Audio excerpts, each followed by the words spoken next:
Good morning, good morning, good morning. Good morning. Hope everybody is well. There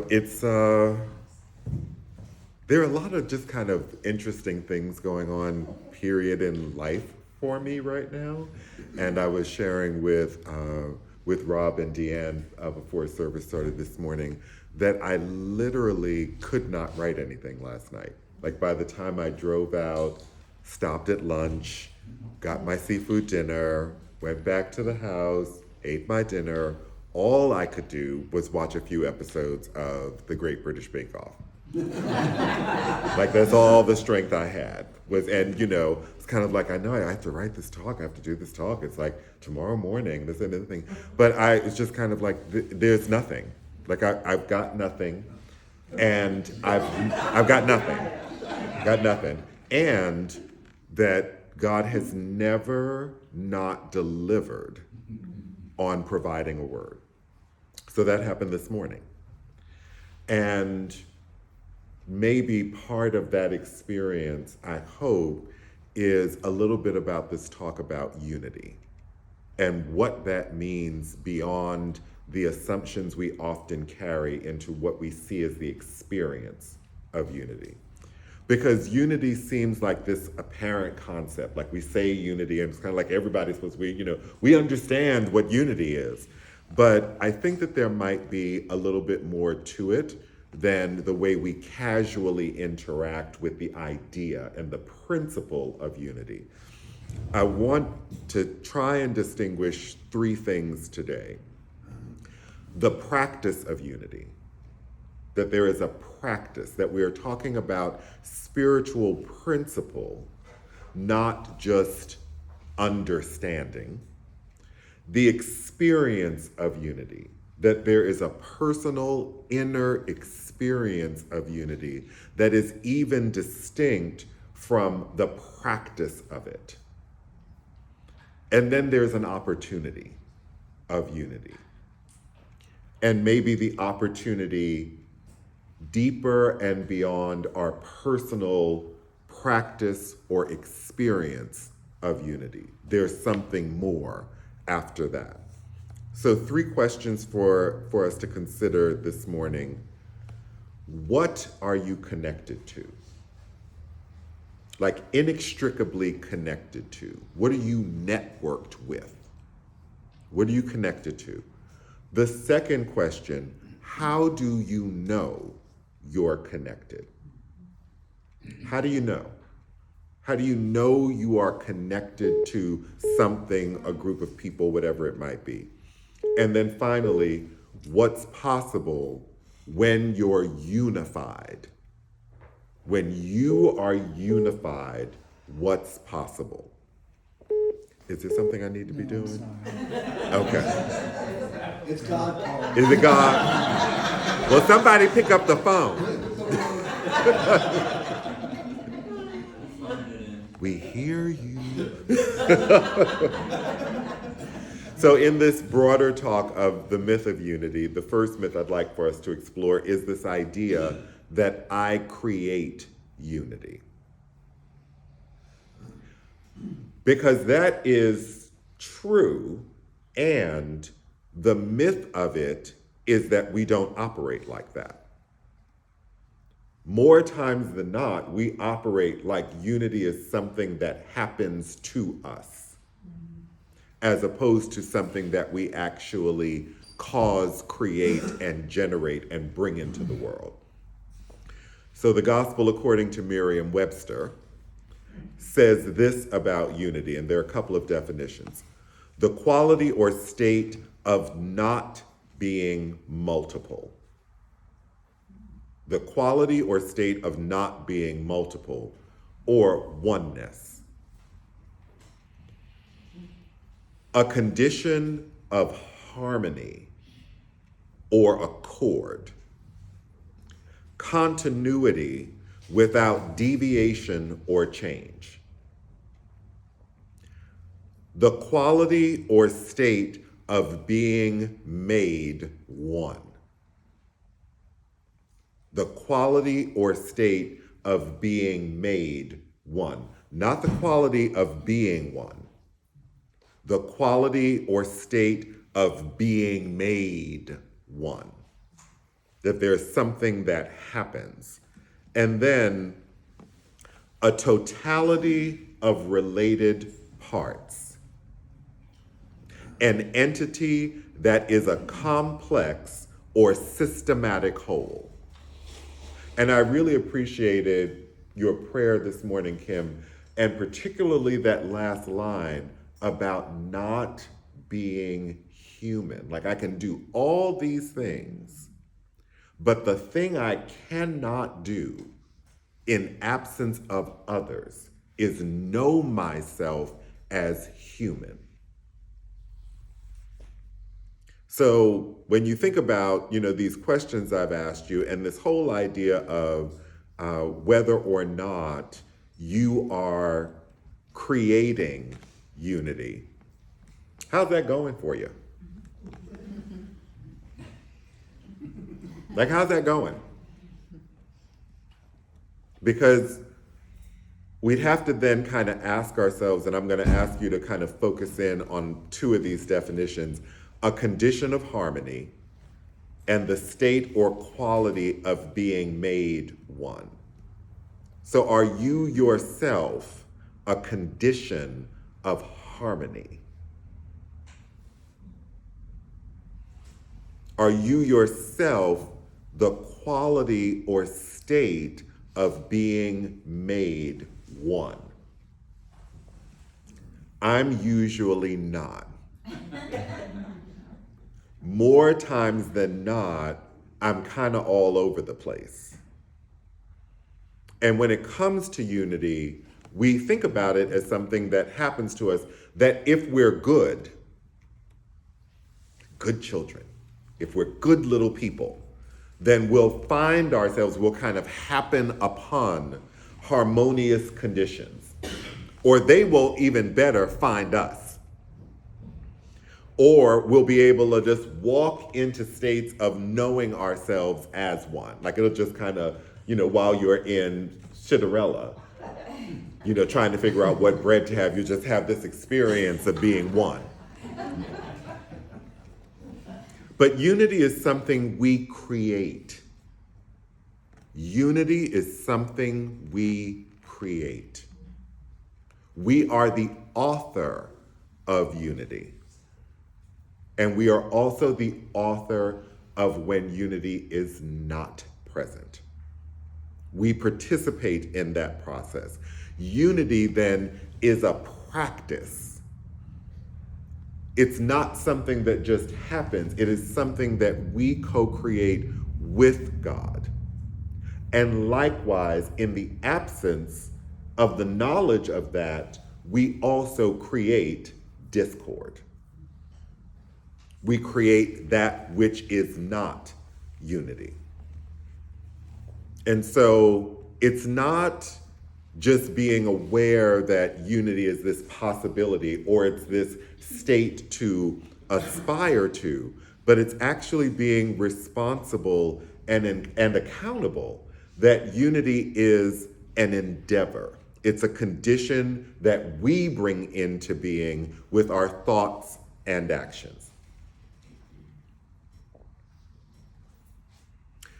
If we're not conscious of the power that we have to create unity, then we sometimes wonder why we're in conditions that are disharmonious and never think that we had something to do with it.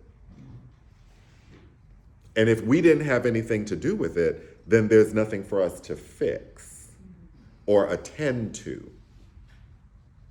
So we want to be mindful and conscious that when we think about unity, we are creator of it.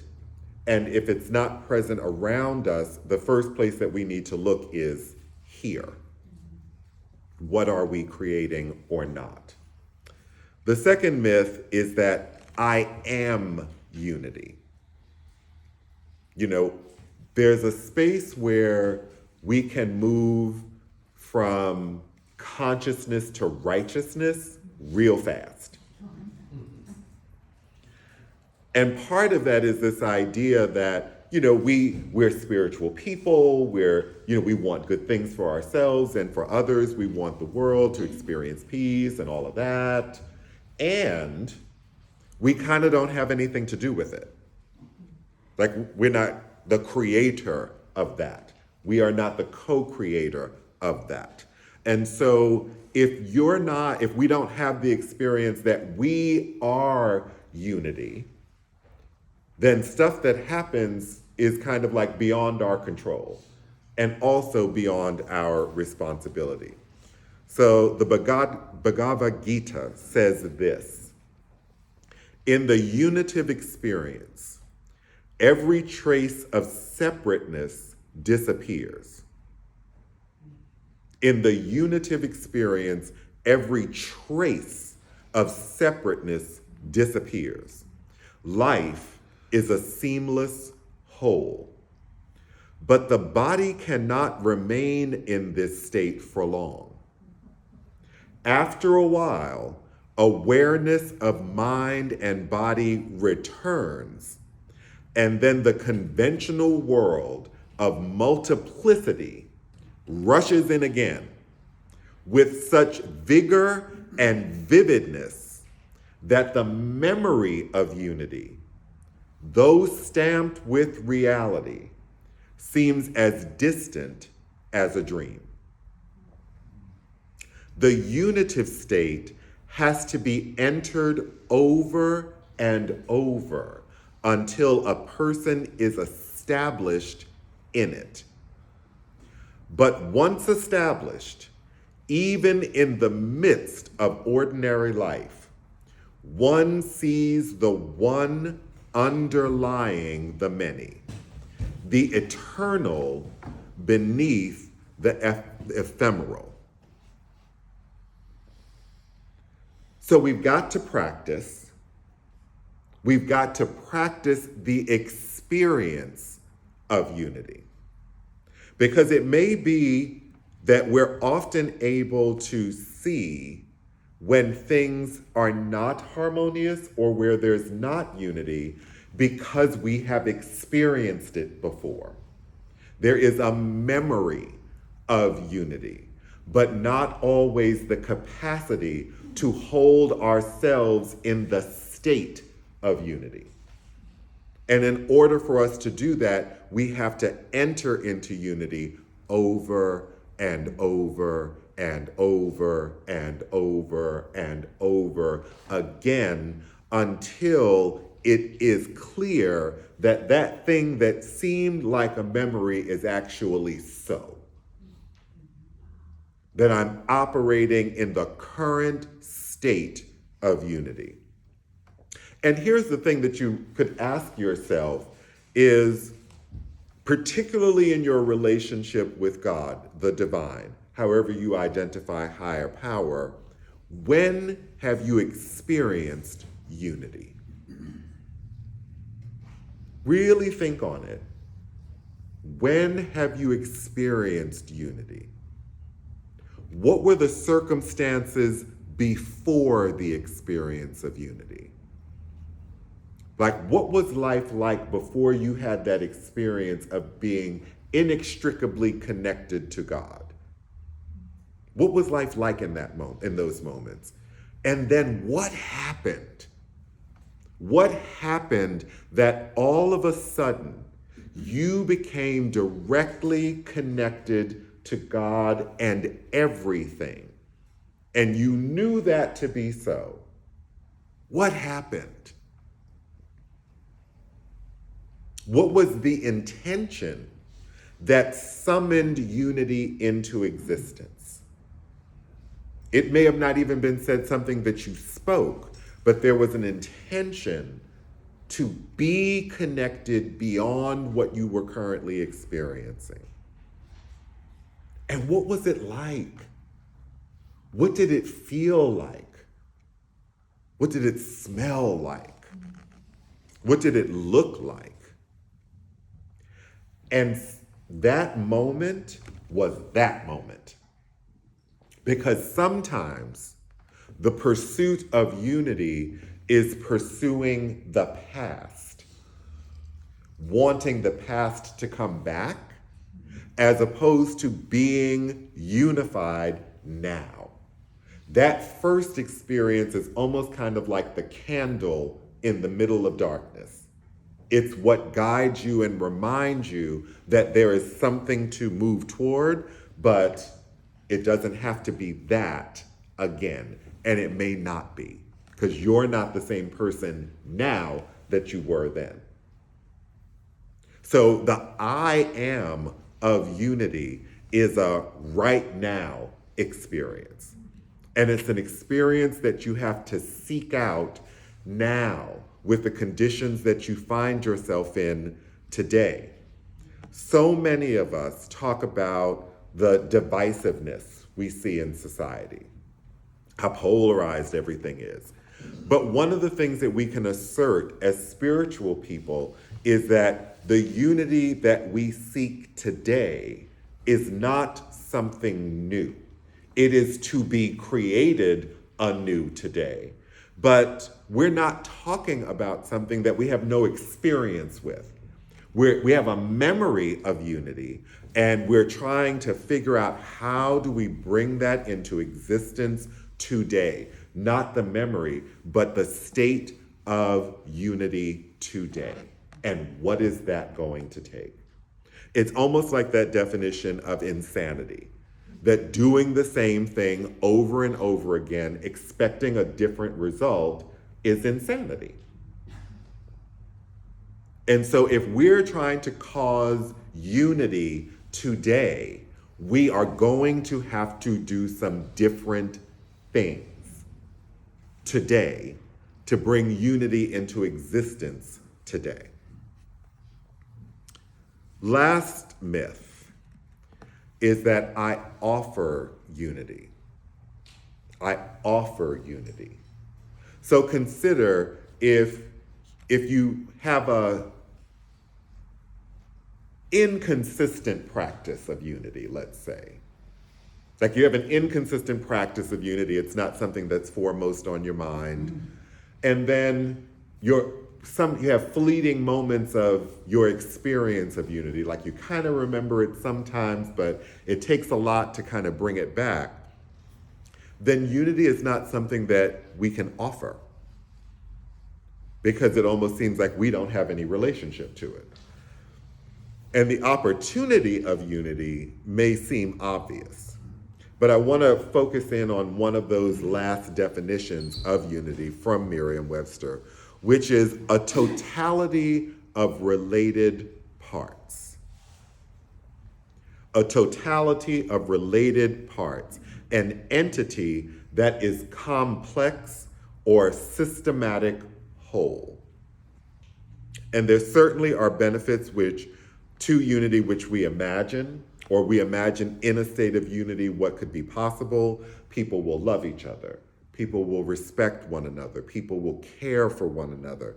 People will cherish one another, et cetera, et cetera, et cetera. That there is this way in which the world could operate if we were unified. And maybe there's something beyond our view about the possibility of each of us being in unity. Maybe the goal of unity is recognizing each other as those unique parts of a complex whole that is a system.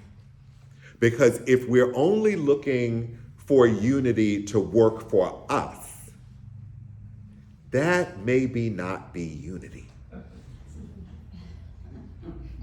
If unity is only as good as how it makes us feel or how it improves our condition, then maybe that's not the big unity that we're thinking about. That's not kind of like the purple light descending upon the planet and everyone becomes self-realized and there's food for everyone, there's shelter for everyone. Maybe not, if unity is only for us. And we can't have one of us in the idea of unity without the other of us. We cannot. That just wouldn't be unity. So in these conversations about divisiveness and polarization, if you've got no space for whoever you see on the other side, unity is just not going to happen. And they're not all going to go away. They're not all going to suddenly get on a boat and go to some secluded island so that you can feel more comfortable. That's not going to happen. Unity becomes the experience of relatedness and connectedness that is so familiar, it's almost kind of like it must be this way. This is the way it must be, that we are all parts of this systematic whole, and the recognition that we are all necessary, all of us, all of us, all of us are necessary if we are truly to experience unity. Because here's the thing, it's okay if not. It's okay if we decide that we're not going to be that. But then let's stop kind of screaming about unity. Like, just stop. You're just torturing yourself. You're torturing yourself and not able to offer the practice or the experience of unity if we're not clear about who that includes. All of us. Because seeking unity for the alleviation of suffering is just a step. It's just a step. It's not bad or wrong for you to want to have unity so that your personal condition can get better, but that can't be the end result. That can't be the final goal.